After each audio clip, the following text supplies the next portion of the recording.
Okay, in all honesty, how often are you going to need to use a big rock ending?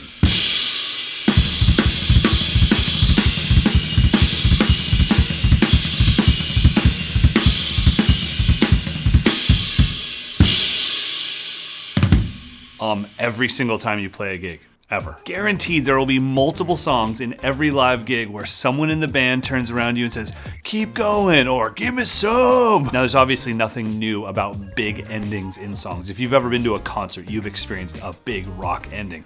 And they're not just related to rock. They happen in every genre of music. I'm pretty sure back in the day, even Mozart was like, "Come on, French horns, don't hold out oboes, give me some." But it's honestly just one of those things that we don't work on a lot. We work so hard on our pocket and our feel and the fills going into the chorus and nailing the parts just right and hitting these stabs that we forget about that moment at the end where we're like, how about a buzz roll? I got nothing else for you. But it's always good to have a few of these in your bag of tricks, so let's head over to the kit and learn the first one. All right, so I totally understand that there's gonna be a few of you out there that just think, I don't care. I'm a pocket player. I'm not learning these stupid things. I get it. But you still have to, at the end of a song, do something. If somebody turns around to you and says, "Give me some," you have to be able to do something like a big ending. So here's the easiest way to do it. I'm sure you're used to just doing like a little cymbal swell. That cymbal swell can actually be pretty cool if you just change the showmanship of it. So my suggestion to you would be single strokes, right, left, between two cymbals. It could be crash and two crashes. It could be, your ride, but go on the outside of the cymbal instead of the inside. So to demonstrate these three different ways that you can do a big ending, I'm just gonna play a groove. I'm gonna slow it down like you would at the end of the song, go, "Yeah, shaka doom ha," and then you will hear this. So I'm gonna just play singles, right, left, between the ride and this second ride, but while doing that, I'm gonna be fluttering my bass drum. So it's not stomping. What I wanna do is kind of create this hum with my bass drum. I'm just fluttering it while I'm doing that, and it'll just create this chaos thing. And then you just stop. When they give you one of these, then you just stop.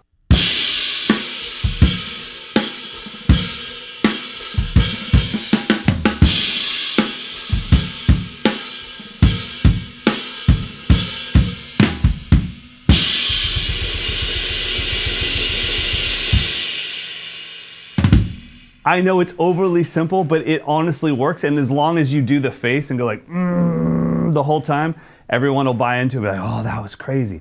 And it's just adding that visual element.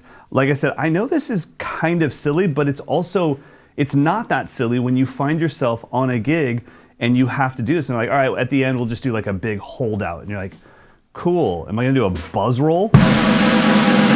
No, you better be ready to do something, even if you're just a pocket player.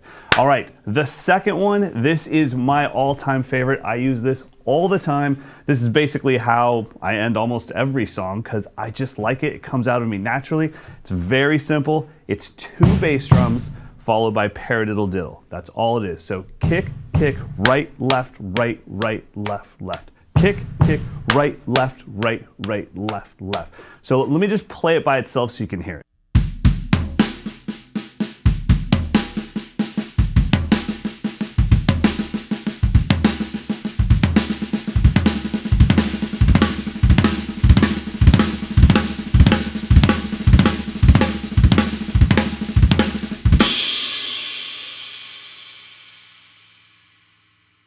Now I just sped it up, but when you're doing a big rock ending and you want to come up with a lick, whether you do something that I'm showing you or something that you've come up with, you want to find something that's repeatable, but also you want to slow it down. So you start off with the chaos and then you just kind of drag it out and get more legato, and then dun dun blah.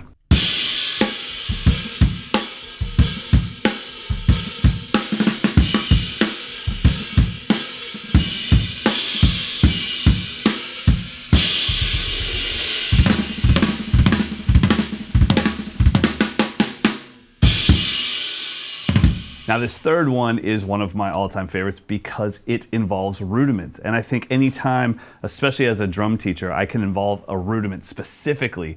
And because I always have students that say, well, how will I ever use that? With this one, it's like, well, here's a way you could use it. So all it is a paradiddle diddle between right hand and bass drum. So instead of right and left, paradiddle diddle, we've got paradiddle diddle diddle. I've literally been teaching this since almost the beginning of my YouTube career, but this is slightly different as far as a big rock ending. So on the first note, we're gonna hit both hands together, so crash and snare drum, then bass drum, then floor, floor, and then 2 kicks. So we get this.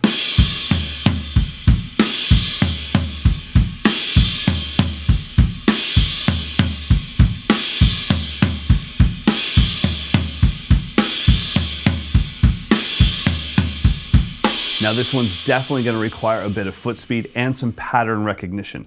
Please don't just think like, oh, I could totally do that and go for it. It's going to just turn into sloppy jalopy. You need to really sit there for a while going, paradiddle diddle, paradiddle diddle. You have to wait until that muscle memory kicks in and you're not thinking about rights and kicks. It's just flowing out of you naturally. Here's what it would sound like, big rock ending.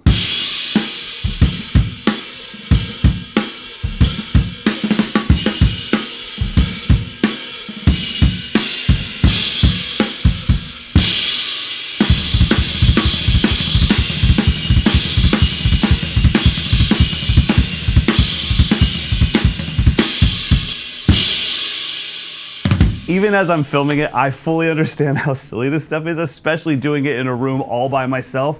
But like I said earlier, you don't want to get caught off guard and think that whatever you do in a room by yourself, that's what a gig is like. It's not, that is not how it works. You're playing things and then all of a sudden you're just expected to do these things that you've never practiced in your life. So this gives you 3 things you can do at the end of a song when the guitarist turns around to you and says, "Give me some." You can be like, "I got you." Or or bing. But either way, I hope you practice this stuff. I hope you had fun learning this stuff. Always tweak it a little bit so that you can make it your own. Until next time, go practice.